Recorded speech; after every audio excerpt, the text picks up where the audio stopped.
Hello everyone, my name is Hassan Abdullahi and welcome to my YouTube channel for learning a new tutorial. Today we want to talk about the IPR option in frame buffer, and so useful and so good when you use the IPR in frame buffer.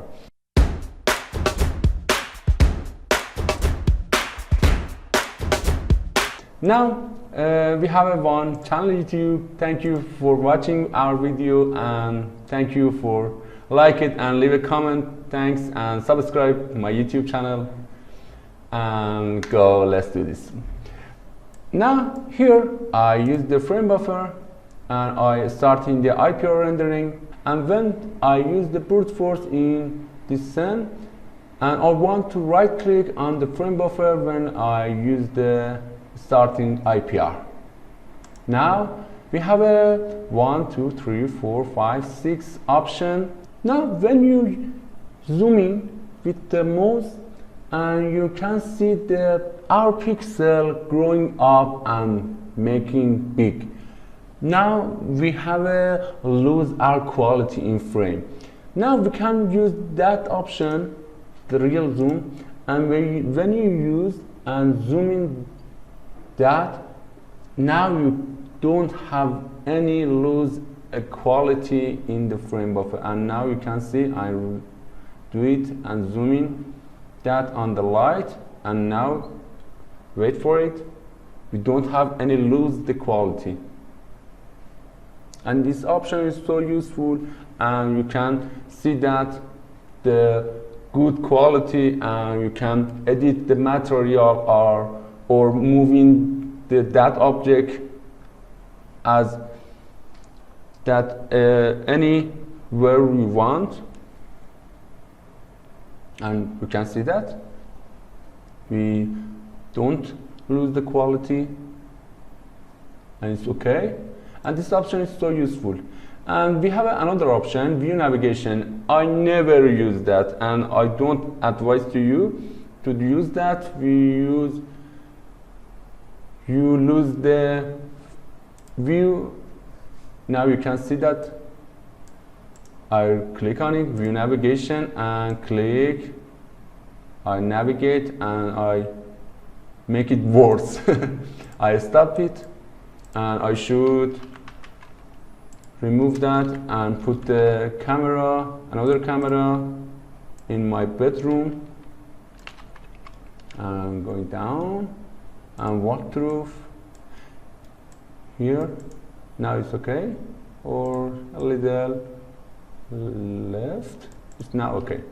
Okay, again, starting again.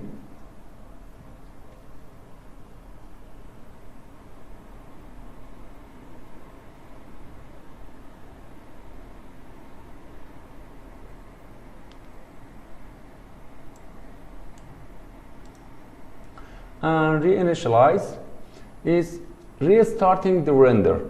That is, you edit something and you can restarting, it's okay. And we have a select object, and this shortcut on your keyboard, Ctrl and click, select the object. When I turn it on, that is option, and when I click to every one object I want, like this, that's box, you can see that I selected in viewport, and another, this wood, you can see that, or this picture, and it's okay. And another option is the get object material. Now I turn it on, I select on it like this, or the parquet on the floor. We have another tab here, pick material view, like this. It does this material for the box of wood, and I want get the material from the parquet, and now you can see that I click on it, that's the option is turn it on, and I click that, and we have a material about the floor or parquet. Now you can edit on it, and you can re-initialize and restarting your IPR. it's okay. And another object is set focus distance, and when you use that, you can select the one object in frame buffer, and we have a focus on that object, and another sense we have a blur, a little blur and focus distance of that object. It's okay, it's a good option, and you should turn on the default field about your camera. On this here, I select on it, select camera, and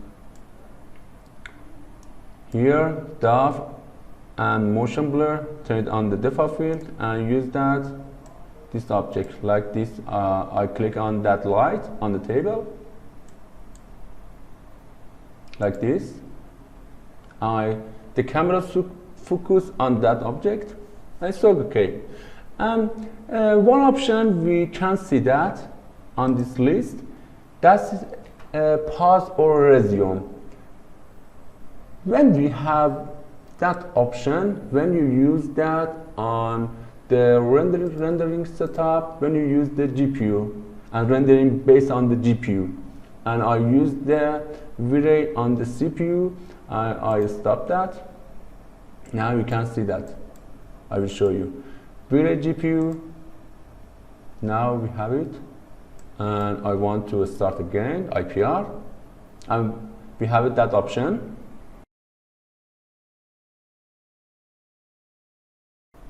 Path 2, 3, 4, 5, 6, rising up. And when I right click on the frame buffer, you can see that pause. I can pause that rendering on the 8, and you can see that stopped, and I can resume that and going up. 9, 10, 11, going up. And it's a good option when you use the GPU based on the GPU rendering. And it's okay. Thank you for watching us. The end of it, that's video. Thank you, and leave a comment please, and subscribe my YouTube channel and like that video to support us. Thank you. Until the another video. Bye.